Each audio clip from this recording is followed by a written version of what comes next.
Welcome. This is a re-recording of my presentation of the Hakka Roundhouse microservices ready monolith presented to the Go Jarkarta Meetup on the 12th of November 2020. Rank the following software engineering challenges. What is most challenging to you? Most difficult first. Is it getting the requirements right? Is it writing the code? Is it deploying the code? Or maintaining and extending the code? In my case, the most challenging is maintaining and extending the code. Requirements often change and do change because of external environments. When you make bad architectural decisions early in the process, these decisions come back and hinder your progress to extend the feature set in your code. Getting requirements right is the next greater challenge. You really need to understand your users, and here I feel quality is more important than quality. You need you need quantity time. You need more. More is better, not less is better. Writing the code is made easier, much easier because of Go, and that's why I'm here speaking about Go. Finally, deploying the code is relatively easy. There are lots of continuous integration, continuous delivery tools out there. Jenkins and so on, CI/CD, Circle CI. My choice is Scaffold with Customize for deployment into Kubernetes. Pick one, learn it and use it. This is the architecture we all want. Beautiful, neat, well laid out. However, why do our software projects and our software systems often evolve into something like this? Messy, unplanned, basically just ugly. What is the problem with this picture? It's a beautiful microservices layout, isn't it? I mean, a proxy for a beautiful microservices layout. Can you tell me where the post offices are without looking up some directory or database? That was my issue when I used the microservices architecture. I use this architecture, architecture inspired by this real architectural construct. With such a layout, I know exactly where to find things because there are only, 6 of them here, if you count properly. For a medium-sized project I deployed at a major international media company, I deployed only one of these Hakka Roundhouses, and there are 6 of them here. So Hakka Roundhouses are large fort-like structures housing tens of families, typically within a clan. They are closed to the outside, so coming in from the outside is difficult. Outsiders are not allowed in, generally, but insiders are free to conduct their business.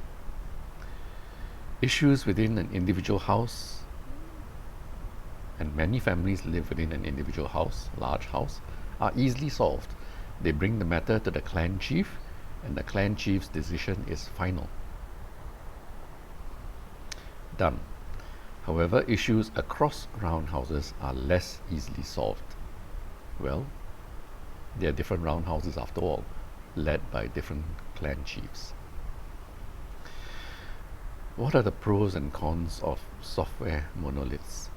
There are loads and loads of cons I'm sure you can think of. The major con, really, is you end up with this big ball of mud, an unmaintainable mess, an unextendable, unmaintainable mess. But there are lots of pros as well, and this is what I will explore in this talk. How can we avoid the big ball of mud? I believe we can do this by creating a monolith, but a microservice ready one. Can many software modules live within a monolith? Certainly. This is how libraries work, software libraries that is. Should these modules live within a single software repository like Git? Google certainly thinks so. They have one big mono repo for the entire software development effort. Communications within a monolith is certainly fast and reliable. After all, it's communication within a process. But communications with systems outside of the monolith rely on the network. And networks can bog down because of heavy traffic. Networks can get partitioned or disconnected. As needs demand, can a software module be forked to a separate repo? Of course it can. We can extract a well-used software module and reuse it for other software projects.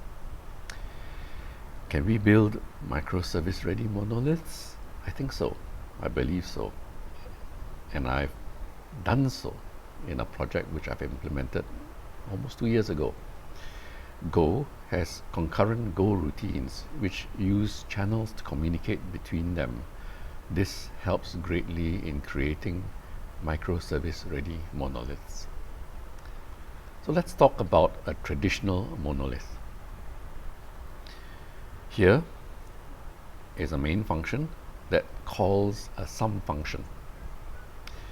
Why do code like this evolve and grow typically into an unmanageable mess, a big ball of mud? Look at the function signatures. Here, they are A and B integers, but really, the developer is free to use anything, any parameters. He could put in 500 parameters if he wants to. So I put forward that this is a case of too much freedom. There is no discipline in the parameter choice. Let's rewrite it in microservice style. In this case, I'm using gRPC and protocol buffers. It still calls a local sum function. It's not a network-based microservice. It's still a local call. But notice the parameters. There's just one parameter here. It's a sum request. And the sum response provides equally one parameter. Within the sum request parameter, we can have anything. The parameter can be arbitrarily complex. So, is there a loss of freedom? Yes, certainly. Previously, you could define any number of parameters. Now, there's just one parameter. However, is there any loss of capability? No, because within that one parameter, you can define very complex structures. To run this code, download the protocol buffer release, get the Go gRPC package, also get the protocol compiler. Proto-C is the protocol compiler, which compiles an interface definition language into Go code. So let's run our code. Will we? Shall we? I'll copy this, go to my terminal and run the code. It works. No surprise. It's a local procedure call. Why gRPC style parameters? With gRPC style parameters, we can extract it from being just a local function into a true full-fledged external microservice with a life of its own. This is the central idea behind the Hakka Roundhouse architecture. When a function gets too big, extract it from the monolith and deploy it as a separate microservice. Like in a real Hakka Roundhouse, when a family living within the roundhouse gets too big or too powerful, the clan chief kicks him out, friendly, kicks him out and says to him, start your own roundhouse. My deployed project did not use gRPC style parameters. Instead, I passed JSON messages. We'll discuss this in more detail later. But to understand my motivations, we need to understand how software modules, Go routines can talk to each other within a Hakka Roundhouse.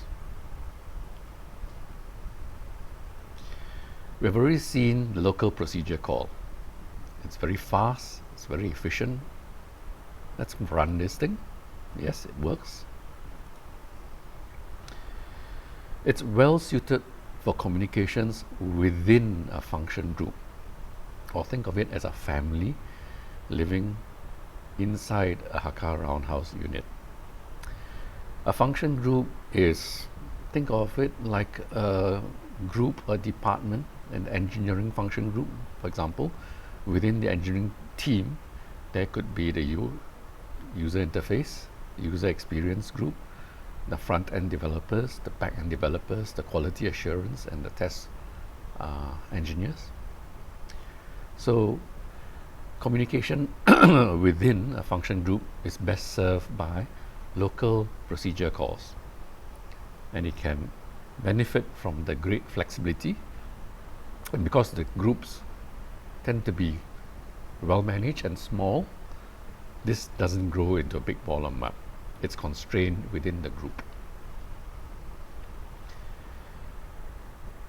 gRPC style parameters are used when you want to talk to other families within the Hakka Roundhouse, when you want to talk across function groups.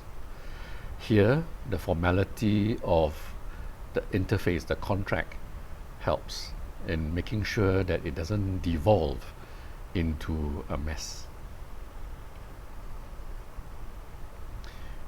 As already mentioned, we can extract a heavily loaded service, a service that has become too complex, into a separate independent microservice. However, now, because it is now external to the process, communicating over the network, communication is slower and less reliable. But this new service, because it's now living a life of its own, can now be scaled independently. You can put in 1,000 instances of this service if you wish to. It still requires the formality of gRPC style protocol buffers and well suited for communication across different roundhouses, not within, but across different roundhouses. So far, we've talked about local procedure calls and remote procedure calls over the network.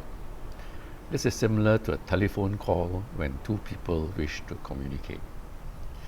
Both parties need to be online at the same time. Remote procedure and local procedure calls are synchronous request-response.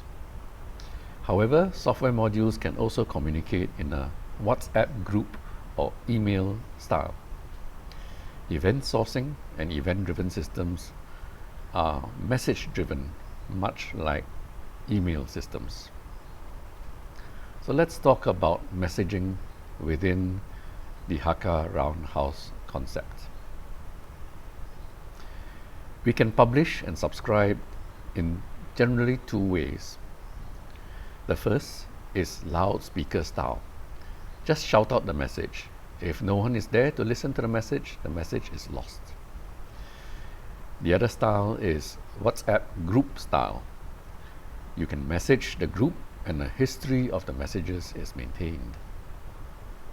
So if you have subscribed to this group, you don't have to be online all the time. You can come in anytime you wish and look up what messages have been posted. Let's first explore the loudspeaker style messaging with NATS. NATS is a project within the CNCF, Cloud Native Software Foundation. It is a fire and forget pub/sub style, loudspeaker style. A publisher publishes, it doesn't care if there are no subscribers or if there are a million subscribers. So let's first start the message broker. You download the message broker from this link.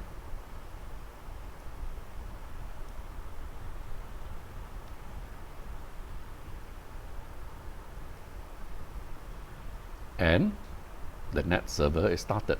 The NAT server is deployed as a single binary written in Go.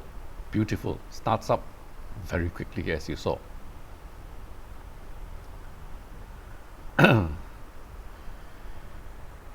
Here are two families of function groups within a Hakka Roundhouse.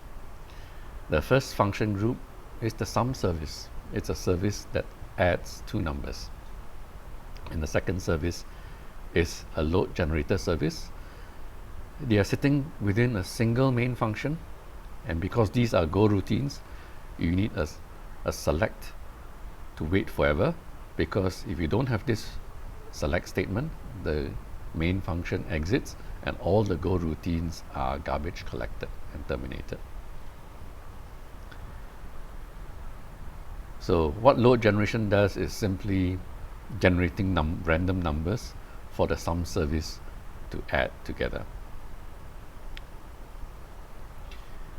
So the load generator is a Go routine. Notice the Go keyword here. It publishes to a topic labeled my topic,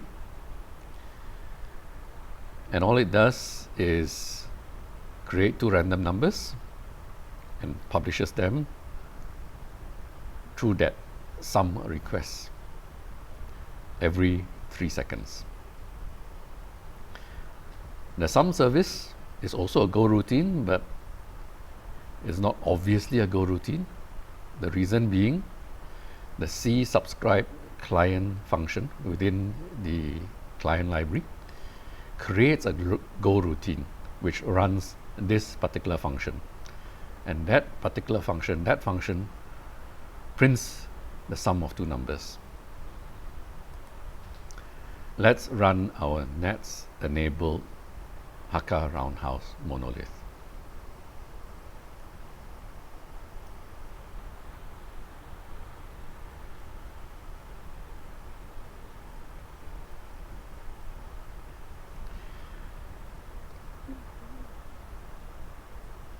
It works.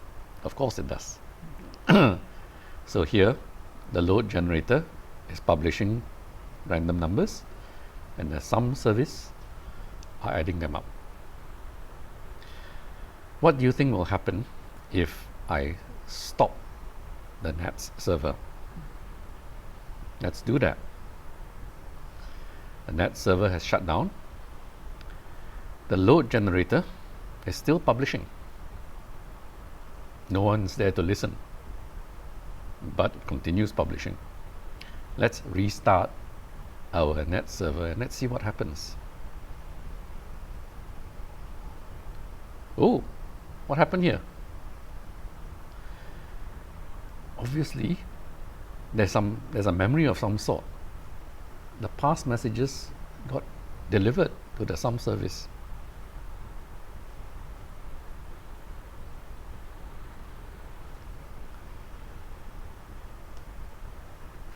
What did we just see? PubSub works, of course, when the NAT server was running. But when we stopped and restarted the NAT server, messages were retransmitted. Why?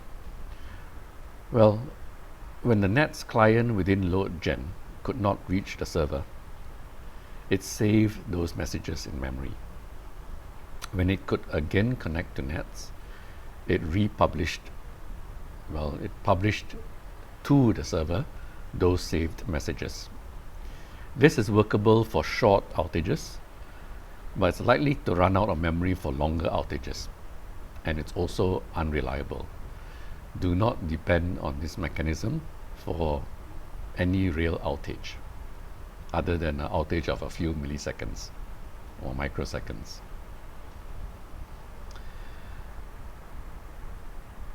We can also consider a different style of messaging, the WhatsApp group style of messaging. Here we use a slightly different server called Nets Streaming. Nets Streaming is still based on Nets, but it's an add-on. It records all messages 3 ways: in memory, on disk, or in an SQL database. Like in a WhatsApp group, subscribers need not be online all the time. Subscribers can choose to retrieve past messages from Nets Streaming as and when they connect, and in very flexible ways we shall see later. To run this demonstration, we need to install Nets Streaming. That's the link. Let's start the Nets Streaming server.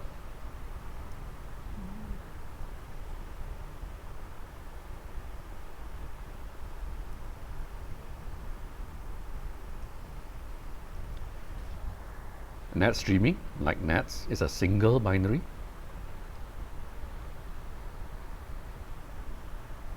And starts up very quickly. That's Nets Server, that's Nets Streaming. Alright. So Nets Streaming can run in a cluster and fault tolerance and all that. If you take the default settings, the cluster is named Test Cluster. So if you run a cluster in production, please do name your cluster with something more meaningful.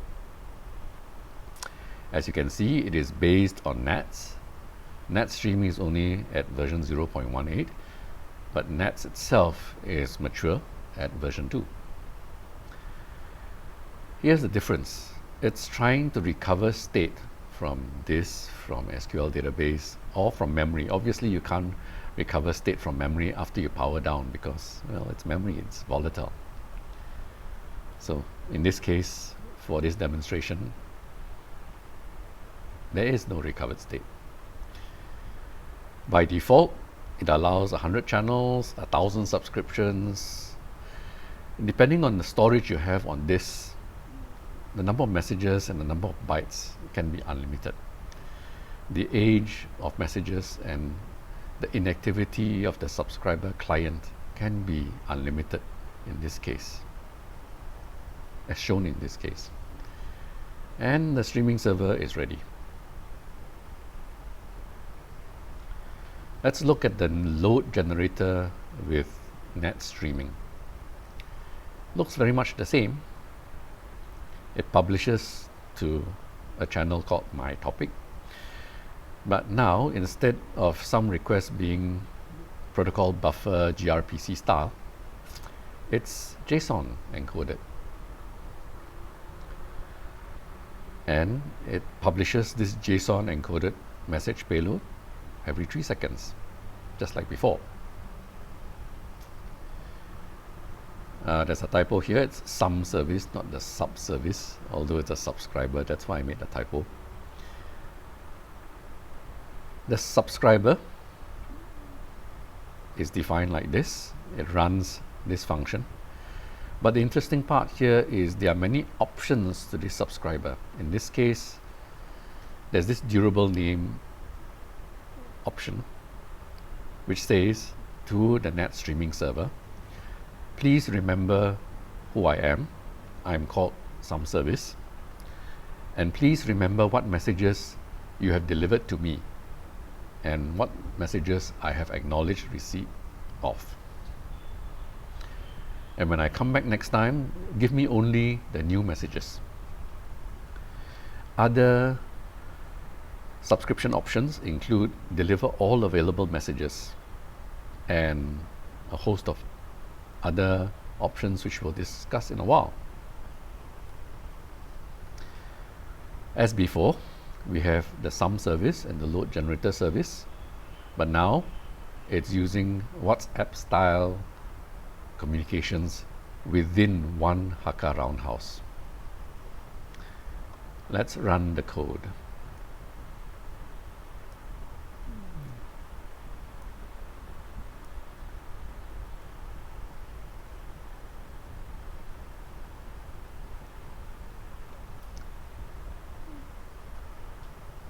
It works, just like before.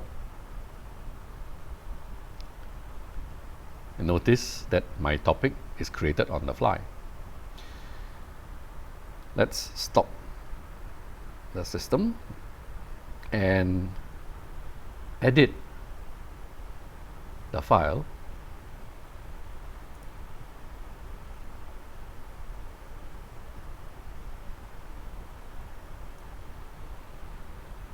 to deliver all available.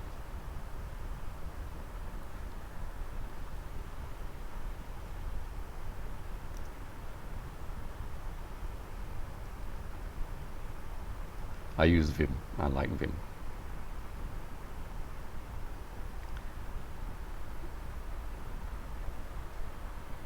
Oops. Sorry. I recorded that presentation earlier. That was deliver all available. So now let's do the durable name, and then we'll do deliver all available again. So let's run the code again. So it's 3613, all right? Remember that. Let's stop that.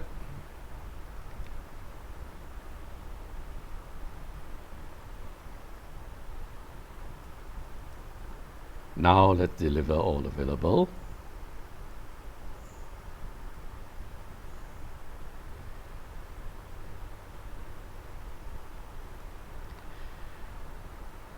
And here you'll see something interesting. Watch. All the past messages, including 3613, got replayed because net streaming remembers all the messages and stores it. In this case, it's stored in memory. As long as the server is running, it's not lost, but it can store it on disk or in an SQL database. So when the deliver all option was run, the sum service could retrieve all messages from the very first message. It could ask the streaming server to deliver the message that was last sent and last acknowledged. It could ask it to start at message number N, number 100. Could start at time T, and T is a go timestamp. Please start on the 1st January 2019, or start from yesterday afternoon 4:30 p.m., where duration is a go duration, go time package duration. So this gives great flexibility on how past messages are retrieved. Let's discuss what we have seen so far. Why JSON versus gRPC protocol buffers? I went with JSON because my application only had 5 major function groups, 5 big roundhouse families living within one roundhouse. Because I had a few function groups, I could avoid the discipline and overhead of creating an interface definition file, compiling it to Go code using Proto-C, which is required of using gRPC with protocol buffers. Also, many publicly available services deliver their payloads in JSON. However, the discipline imposed by gRPC and protocol buffers are very good and very powerful advantage when you have many services to track and evolve and grow. My number is 7 because I can only keep about 7 things in my head at any one time. Why messaging versus remote procedure call, RPC? Well, I chose net streaming messaging, persistent messaging, because my application has fast publishers and slow subscriber. The user in my media company's application would come with a list of perhaps 1,000 titles, programs actually, to be processed, to be delivered to various affiliates around the world, around the region. And each title, typically, think of it like a movie. It can be tens of gigabytes large. We're really talking about big data here, big video files. So when the user deposits his 1,000-line request, 1,000 title request, he expects it to be instantly put in, and he can go on with his business to process another file. Obviously, request response does not work in this case. Delivering 1,000 video files will take many hours, maybe even days. With messaging, I can restart my monolith, and subscriber components within the monolith, when they come up again, can query the net streaming server and pick up where it left off seamlessly. So this doesn't hinder maintenance work. I can shut down the monolith and restart it anytime. Just don't restart it while it is processing a request from the user. But those take a short time anyway, much less than a second, much less than 1 second. If I had used gRPC, because of this fast request, I need a work queue to queue up the first request and dequeue them to the processing service slowly. Also, gRPC does not keep a history of requests, so I also need a message logger to record and replay past messages.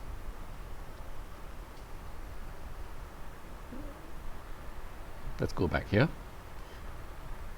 Net streaming provides all these features built into the one binary, which is why I chose net streaming. With the Hakka Roundhouse architectural style, I only had 2 deployables to manage.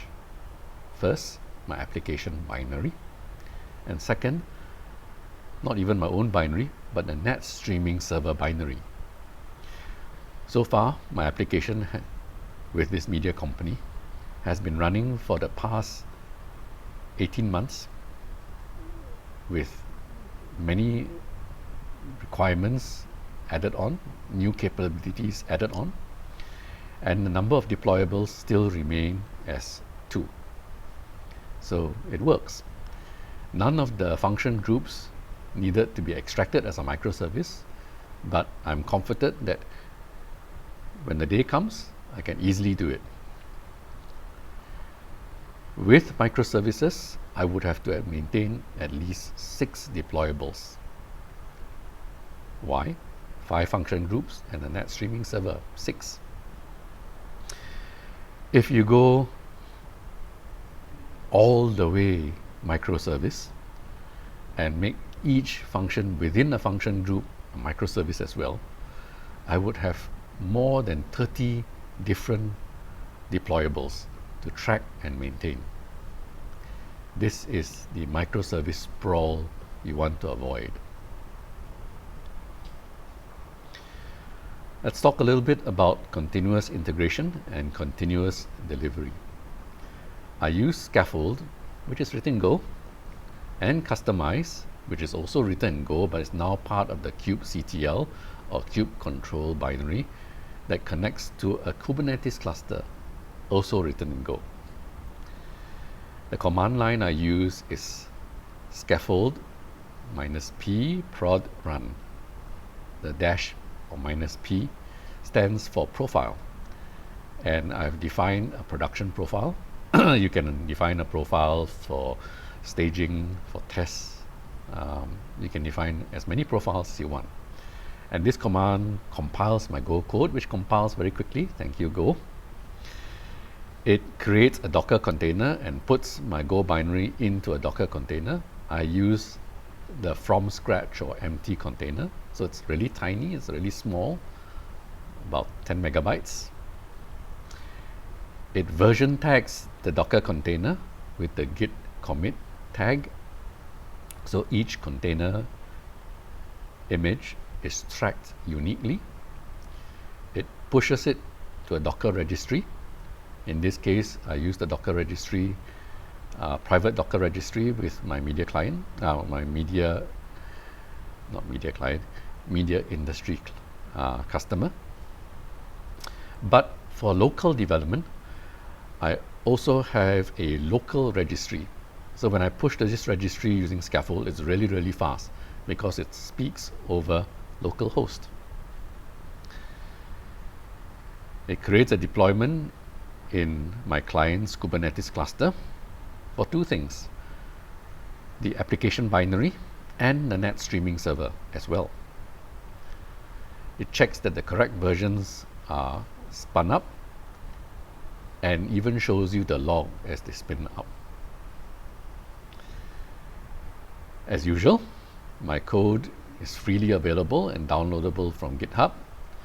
The presentation is written in a tool called Go Present.